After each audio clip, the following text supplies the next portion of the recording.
We created such company in Bangladesh and encouraging others to create such companies.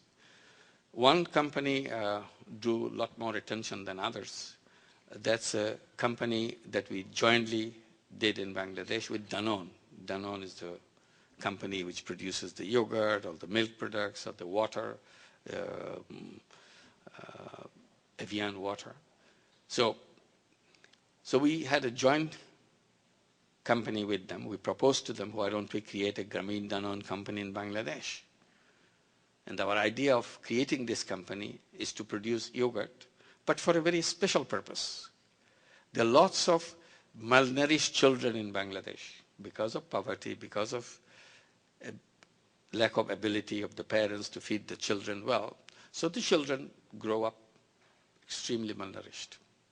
And as the child grows up malnourished, it becomes, he or she becomes a target for all other diseases as she grows up. So idea that we have, why don't we produce yogurt, Danone yogurt, as tasty as it is, and then put all the micronutrients which is missing in those children into the yogurt. All the vitamins, zinc, iron, iodine, whatever is missing, into the yogurt and sell it to the children. Children buy the cheap snacks like ice cream or local sweets or whatever at the same price. They get the yogurt. And the yogurt company, Grameen Danone company, recovers all their cost by the sales proceeds, and the children get the health by eating this yogurt. This will be a great thing if they can improve the health. The mission of the business is accomplished. And the owner of the company, the Grameen or the Danone, gradually they can take back their investment money, but once they have recouped the investment money, no more dividend coming from there. So don't expect any dividend to come from you, because that's not the intention why you build the company. You build the company to help the children get better health. As long as that health is done, your mission is accomplished. So this would be a social business. And another one, we recently signed an agreement with Intel Corporation, the information technology chip producer.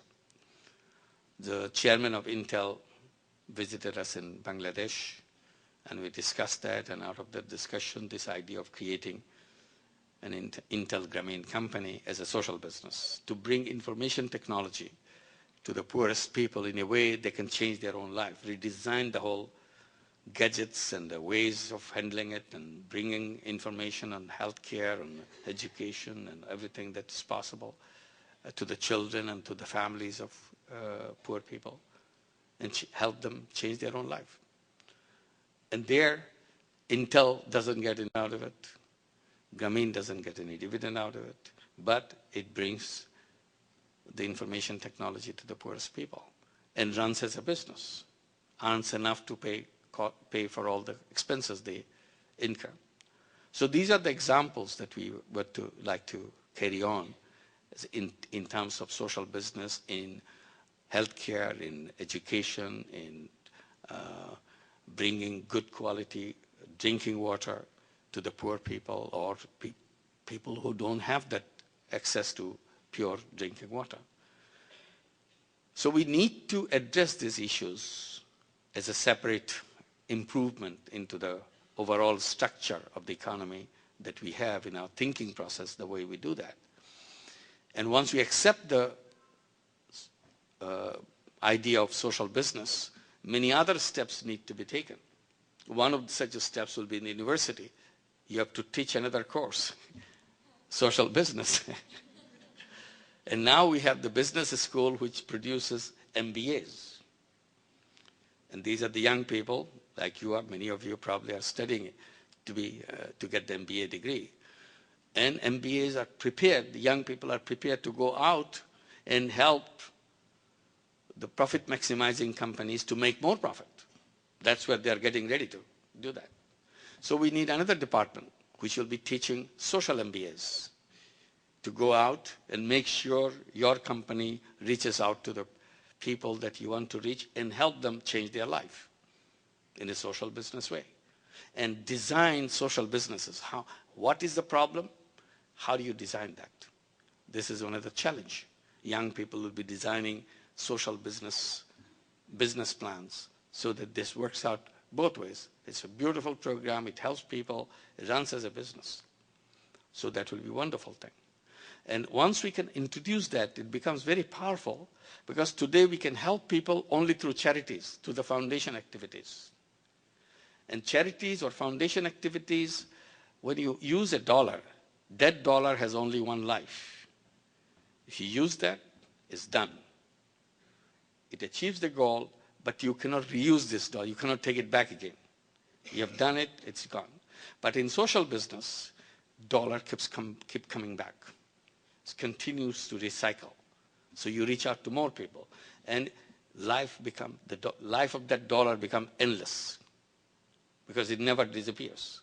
So it becomes more and more powerful. So this is another area.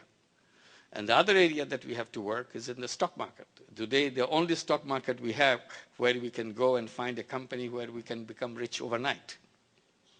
And that's what we're always looking for, which company to choose. Where do we put our money? Because we want to make money. If I want to do good, I cannot go to the stock market, because there is no such company which tells me this company will do good, this, and no profit. So we need a social stock market where all the social businesses will be listed. So that if I want to help the poor women get out of poverty, I see there are 21 companies who are doing that.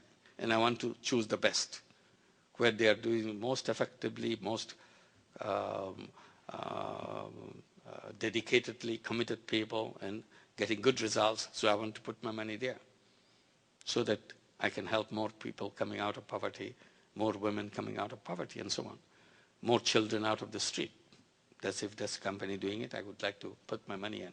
So we have a series of parallel kind of institutional arrangements that we have to build.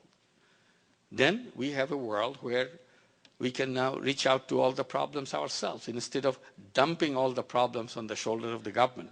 Today, if we see a problem, it's that government should do it.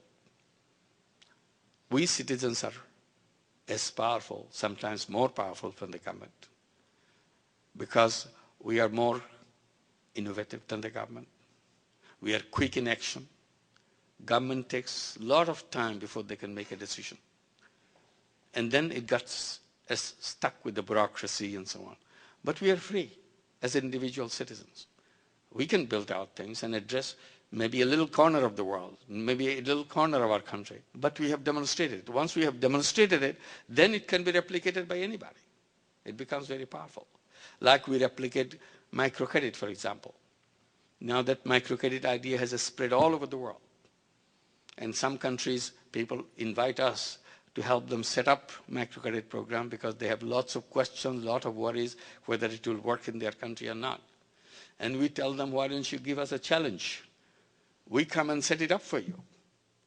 And we are calling that build, operate, transfer, or build, operate, and own kind of contract. You give us the contract, we come and do it for you. And many countries have invited us, and we are doing that. We have done it in Myanmar.